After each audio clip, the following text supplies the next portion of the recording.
제가 여름에 영국에 살다 오신 분과 이렇게 그동안에 살았던 이야기를 서로 나누는 그런 시간을 가진 적이 있는데요. 그분이 영국에 살면서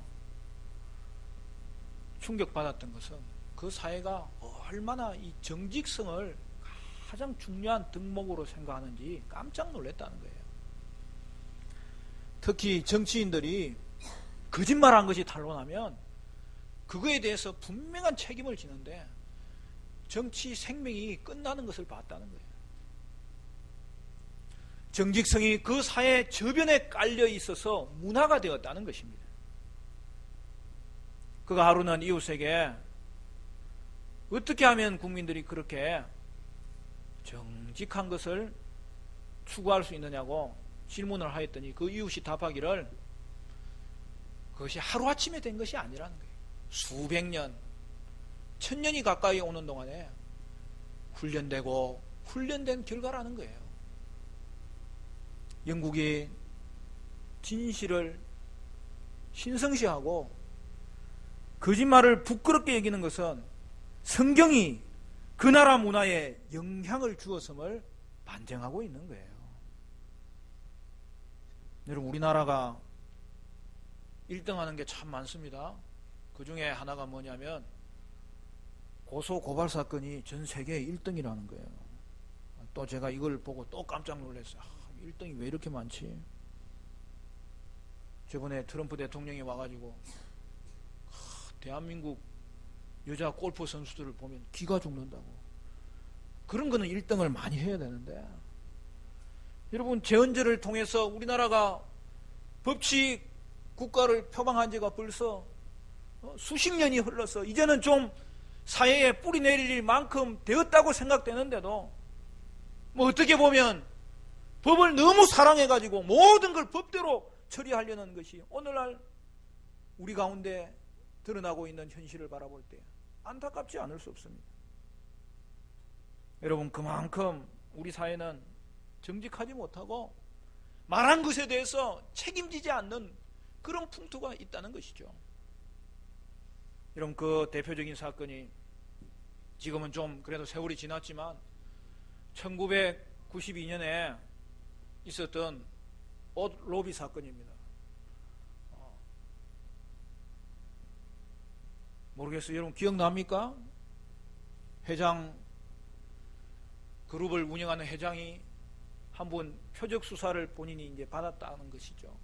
그래서 구속될 위기에 처해 있는데 그 회장 부인이 전 검찰청장과, 왜냐하면 검찰에서 이걸 수사하기 때문에, 또 정부의 고위직에 있는 그런 고위직의 부인들을 그 강남에, 지금도 저는 잊지 못해요, 라스포사라고 의상실에서 이 고급 옷을 선물함으로 이 로비를 한 것이죠. 그런데 그 후에 그 회장님이 구속이 됐어요. 결국 이 회장 부인이 로비를 포기하고 있는 가운데 옷값을 또 대납하라고 그 부인들이 또 압력이 들어오니까 도저히 이대로는 있을 수 없겠다 그래서 그걸 막 공개시켜버린 거죠. 여러분, 그 사건이 처리되는 가운데 그 남편들도 결국에 관여하여 가지고 그 의상실에 그 구매 장부를 조작하는 그런 일들이 벌어지고 결국에는 주었다는 사람과 또 받지 않았다는 사람이 공방을 이루면서, 여러분, 그것이 나중에는 청문회도 열리고, 여러분, 특별검사에게까지 가서 조사를 받는데 진실 게임의 양상이 되었던 것이죠. 문제는 그 사건에 등장하는 모든 부인들이 교회 권사님들이고 집사님들이었다는 거죠. 우리나라는 어떤 일이 벌어지면 처음에 사건보다 거짓말로 덮으려는 것이 다 들통나가지고 일이 일파만파로 번지는 것을 한 번, 두 번 본 적이 아닙니다. 그러면 이러한 사회에서 우리 그리스도인들은 어떻게 살아야 될까요? 성경은 성도에게 요구하는 의무로서 성도의 생활 지침을 준 이 십계명에서 구계명은 우리에게 분명하게 말씀하고 있습니다. 우리 16절 말씀 같이 읽어볼까요? 16절 시작. 네 이웃에 대하여 거짓 증거하지 말라. 짧지만 분명한 하나님의 말씀 속에서 우리에게 요구하는 것이 무엇입니까? 소일문답 77문은 이렇게 가르칩니다. 구계명이 요구하는 것은 특별히 증거하는 일에 있어 서로 간에 진실을 말하고 우리 자신과 이웃의 명예를 지키며 높이는 것입니다. 여러분, 구계명은 우리에게 명예의 가치에 대해서 말씀하시는 계명이에요. 따라서 성도는 이 땅을 살아가면서 거짓말을 통하여 자신의 명예가 실추되거나 다른 사람의 명예를 실추시키는 일이 일어나지 않아야 되겠다는 것을 말씀하는 것이죠. 첫째로 말의 중요성입니다. 여러분, 인간과 동물이 구별되는 특징이 뭐냐면 이 언어 생활입니다. 언어로 소통하는 거예요. 그래서 말하는 인간을 학문적인 용어로 호모 로쿠엔스라고 인간의 특징을 말하는 것이죠. 그런데 인간은 이 언어적인 능력을 잘못 사용하여서 말로 다른 사람을 속일 수 있다는 또 다른 특징을 가지고 있다는 것이죠. 그래서 성경은 우리의 혀를 불에 비유합니다. 야고보서 3장 6절에 혀는 곧 불이요 불의의 세계라. 혀는 우리 지체 중에서 온몸을 더럽히고 삶의 수레바퀴를 불사르나니 그 사르는 것이 지옥불에서 나느니라. 여러분, 말을 통해서 좋은 일이 얼마나 많이 일어나는지 몰라요. 그러나 잘못된 말을 통하여서 안 좋은 일, 불의한 일이 얼마나 크게 일어날 수 있다는 것을 성경이 지적하는 것이죠. 그러므로 십계명은 우리에게 거짓 증거하지 말라 우리에게 명령하고 있습니다. 이웃에 대한 거짓 증거는 크게는 두 가지로 나타나요. 먼저는 이웃에 대하여서 중상모략하는 거예요. 여러분, 대표적인 게 뭐예요? 남이 볼 때 그런 일이 자주 일어납니까? 보지 않을 때 그런 일이 자주 일어납니까? 상대방이 없을 때에 우리는 쉽게 허물과 약점을 들추어 상대방을 비난할 수 있습니다. 그 사람에 대해서 여러분 비방하는 것은 그 사람의 명예를 훼손시키는 범죄 행위입니다. 따라서 우리는 근거 없는 소문을 너무 쉽게 믿는 그런 습관을 가지지 않아야 되는 것이죠. 또한 이웃에 대하여 공개적으로 거짓 증언하는 것은 더 큰 피해를 일으킵니다. 우리 예수님도 사람들의 질시를 받아서 사람들의 반대를 받아서 그가 귀신에 들렸다고 모함하는 일을 당하였습니다. 사도 바울도 고린도 교회 성도들을 통하여서 그는 사도가 아니요 그의 일은 이익을 추구하기 위해서 일하는 것이라고 모함받았습니다. 여러분, 혀는 사람을 죽이는 것으로, 혀로 상처를 주면 칼로 상처를 주는 것, 그것보다 더 깊이 패여서 아물지 않는 경우를 너무나 자주 봅니다.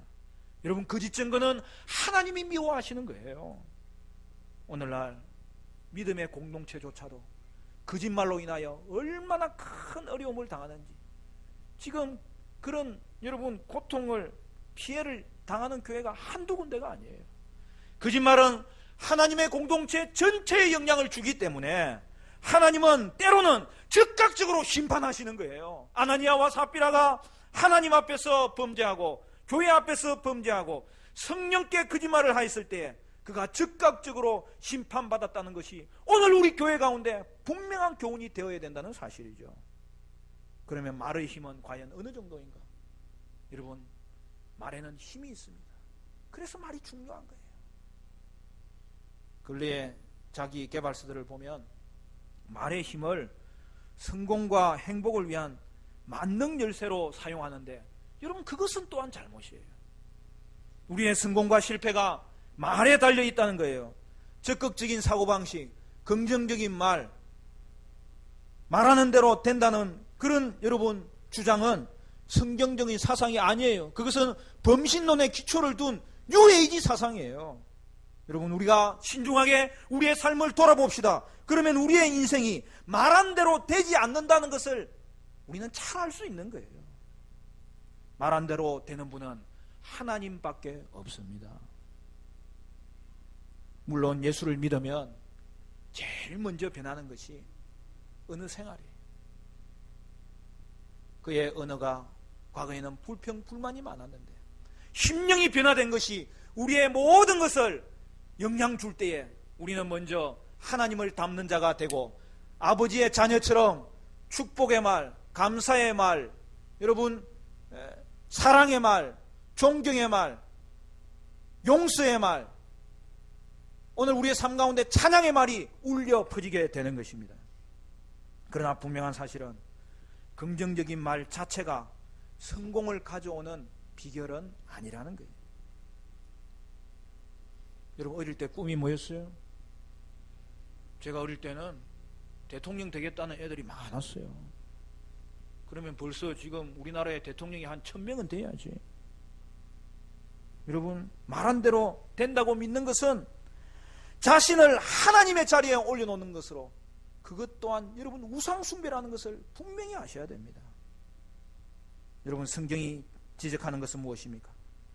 말이 중요하고 말에는 힘이 있는데 그 의미는 말한 대로 된다는 것이 아니라 성도는 말한 것에 대해서 분명한 책임을 지는 자로 살아야 될 것을 성경이 요구하고 있는 것이죠. 그러므로 성도는 말에 책임을 지는 자입니다. 왜냐하면 우리가 한 말은 모두 다 마지막 때에 하나님 앞에서 심판받아야 될 내용이기 때문입니다. 사랑하는 성도 여러분, 저와 여러분은 말에 책임지는 성도로 이 땅을 사시기를 바라고 말한 것에 대해서 그대로 행하는 믿음의 사람으로 사실 수 있기를 주님의 이름으로 축원합니다. 두 번째로 진리의 중요성이에요. 거짓 증거하지 말라는 것은 적극적인 의미로는 뭐예요? 진실을 말하라는 거예요. 이웃에 대해서 진실을 말하며 정직을 계속적으로 정진시키라고 성경은 요구하는 거예요.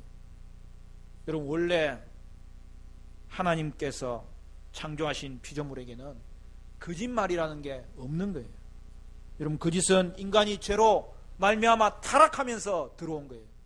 그래서 여러분 거짓의 원조는 뭐예요? 마귀입니다. 마귀가 거짓말로 인간을 유혹함으로 말미암아 인간이 그 유혹을 붙잡고 결국에는 불순종하여 타락하게 되었는데 거짓을 말하는 자는 자신의 소속이 거짓말쟁이요 거짓의 아비인 내가 마귀 소속이라고 드러내는 것밖에 되지 않는 것입니다. 요한복음 8장 44절은 이렇게 말합니다. 너희는 너희 아비 마귀에게서 났으니 너희 아비의 욕심대로 너희도 행하고자 하느니라. 그는 처음부터 살인한 자요 진리가 그 속에 없으므로 진리에 서지 못하고 거짓을 말할 때마다 제 것으로 말하나니 이는 그가 거짓말쟁이요 거짓의 아비가 되었습니다. 정확하게 오늘 이 시대의 형편을 보여주고 있는 것이 하나님의 말씀입니다. 그러므로 성도는 빛의 자녀로서 옛사람의 옷을 벗어버림으로 말미암아 거짓을 벗어버리고 그리스도로 옷 입는 은혜의 삶을 살아야 되는 것입니다. 예를 들어 하나님에 대해서도 자기 마음대로 생각하는 것을 내려놓아야 되는 것이죠. 우리는 성경에 계시해 주신 진리대로 하나님을 알고 하나님을 증거해야 되는 것입니다. 진리는 우리가 추구해야 될 너무나 중요한 것인데 특히 거기에는 두 가지 극단적인 태도를 경계해야 됩니다. 첫째로는 상대주의인 진리가 합니다. 여러분 오늘날 포스트 모던 시대는 진리를 여러분 거부하는 거예요. 진리는 상대적인 것이고 입장이 바뀔 때마다 바뀔 수 있는 것이고 그리하여서 하나님의 말씀이 절대 진리라는 것을 거부하는 이 땅 가운데 살고 있습니다. 두 번째로는 진리를 추구하는 사람은 맹목적인 독단이나 편견에 물들지 않아야 되는 거예요. 내가 현재 진리라고 믿는 내용도 여러분 혹시 그것이 틀릴 가능성도 얼마든지 있다는 것도 염두에 두어야 되는 거예요. 따라서 진리를 알고 또 진리로 알고 있던 내용이 때로는 잘못된 것으로 깨달아지면 그때는 겸손하게 자신의 견해와 여러분 고집을 고치고 꺾을 수 있어야 되는 것이죠. 그러므로 우리는 상대주의적인 여러분 진리에 대한 태도를 버리고 독단주의적인 또한 진리에 대한 태도도 버림으로 말미암아 하나님의 진리를 추구하는 하나님의 백성으로 살아야 되는 것이죠. 성도는 교회사를 통하여서 확인된 성경의 가장 기본적인 진리에 대해서는 그 진리를 붙잡고 사수하고 그 진리를 행할 수 있는 믿음의 삶을 살아야 되는 것입니다. 그리고 마지막 세 번째로 명예의 중요성입니다. 구계명은 명예의 가치를 말씀하는 것이라고 여러분에게 이야기했습니다. 여러분, 우리는 그동안의 십계명의 말씀을 살펴보면서 뭐가 가치 있는 것이고 우리는 가치를 붙잡고 사랑하는 이 땅의 성도로서 삶을 살아야 되는데, 여러분 5계명부터 하나님은 어떤 가치를 우리에게 중요시하도록 요구하고 있습니까? 5계명이 뭐죠? 네, 10계명 다 끝나가는데 여러분 제목이라도 우리 이번 10계명 강의를 통해서 분명하게 우리가 마음에 새겨서 살았으면 좋겠는데, 5계명은 내 부모를 공경하라, 권위의 가치를 이야기하는 거예요. 6계명은 뭐죠? 살인하지 말라, 생명의 가치를 이야기해요. 7계명은 뭐죠? 간음하지 말라, 결혼의 가치를 이야기하는 거예요. 8계명은 뭐죠? 도둑질하지 말라.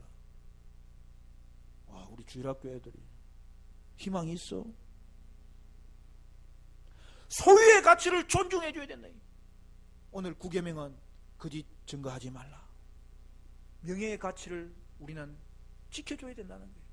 3계명이 하나님의 명예를 보호해야 될 것을 명했던 계명이라면, 오늘 9계명은 다른 사람의 명예와 자신의 명예를 중요하게 여기며 지켜줘야 된다는 것을 가르쳐주고 있는 것입니다. 말의 중요성은 특별히 법정에서 큰 영향력을 발휘해요.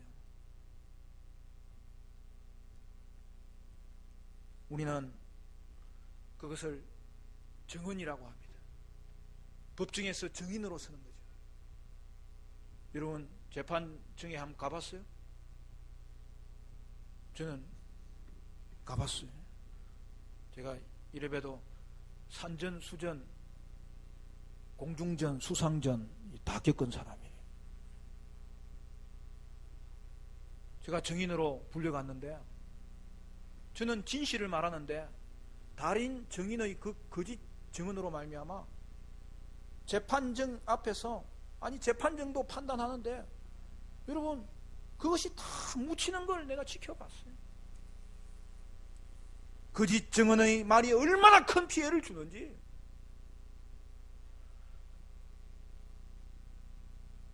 그래서 구약 성경은 안전장치를 마련해 줍니다. 여러분 그것이 오늘날 이 땅의 세속의 법적신 가운데도 성경의 이 빛이 비추어져서 그것이 이렇게 저렇게 정착되는 것을 볼 수 있는데요. 그리고 먼저 증인의 수를 2-3사람으로 해야 된다는 거예요. 그리고 또한 증인으로 하여금 거짓 증언에 대해서는 책임을 지게 만들었다는 것이죠. 만일 거짓이 드러나면 그 모든 결과에 대해서 책임지게 함으로 증언이 얼마나 중대한 영향을 주는지를 깨닫게 하는 거예요. 여러분 근래에 청문회 봤어요? 청문회 하면 제일 먼저 하는 게 뭐예요? 선서하는 거예요. 선서. 저는 청문회를 볼 때마다 저게 무슨 소용이 있는지 이해가 되지 않아요. 선서하면서 나는 오직 진실만을 말하며 거짓된 것을 말할 때에는 벌을 받겠다고 해놓고는, 여러분 거기에 증인으로 나온 사람이 하나같이 거짓말만 해야 되는 것을 우리는 지켜보고 있는 거예요. 왜 그런 일이 벌어집니까? 위정죄의 심각성을 알아야 되는 거예요. 범죄한 데 대해서도 형벌을 줘야 되지만 위증한 것에 대해서는 반드시 벌을 주는 그러한 나라가 좋은 나라고 제대로 나라가 되어야 되는 것입니다. 예수를 믿기 전에는 거짓말을 큰 죄로 여기지 않았을 수 있습니다.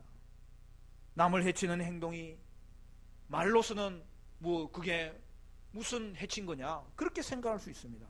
그러나 하나님을 알게 되면 우리는 모든 말과 행동이 하나님 앞에서 행한 것이라는 것을 알게 될 때에 거짓말이 하나님 앞에서 얼마나 큰 죄인지를 깨닫게 되는 것입니다.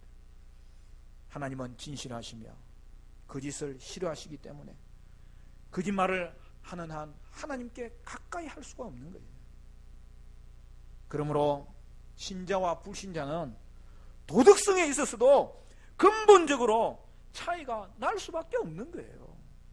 물론 우리도 아직 여전히 육신이 우리를 괴롭히고 또한 우리에게 유혹이 있는 것이 사실입니다. 그러므로 우리는 하나님의 진실한 성품을 담도록 훈련해야 되고 애를 써야 되는 것입니다. 그것이 하나님 닮는 하나님 자녀의 모습이고 하나님 나라에 이미 들어와 있는 하나님 나라의 백성다운 삶의 모습인 것입니다. 여러분, 오늘날 우리 시대에 교회가 세상의 신뢰를 다 잃고 있습니다. 얼마나 안타까운 일인지 몰라요. 조사를 해보면 교회가 신뢰를 잃어버리는 가장 그 첫 번째 원인이 뭐냐? 사람들은 이야기합니다. 그리스도인들이 신앙과 삶이 일치하지 않는다는 거예요. 사랑하는 성도 여러분, 오늘 우리 화정충현교회 성도들은 하나님의 복음으로 말미암아 무장되시고 철저하게 말씀 위에 서서 주님 닮아가는 10년 가운데 이 땅 가운데서 신앙과 삶이 일치하는 빛과 소금으로 살게 되는 은혜가 있게 되시기를 간절히 축원합니다. 그래서 오늘도 이 말씀 붙잡고 이미 우리는 선한 양심이 회복된 심령인데, 사랑하는 성도 여러분, 여러분은 하나님을 닮아서 깨끗한 양심이 더욱더 여러분 가운데서 새로워지고 하나님 앞에서 정직하게 말하고 다른 사람 앞에서 정직을 말함으로 말미암아 교회와 이 땅과 이 나라 이 민족을 회복시키는 일에 쓰임받는 은혜의 사람들 되시기를 간절히 축원합니다.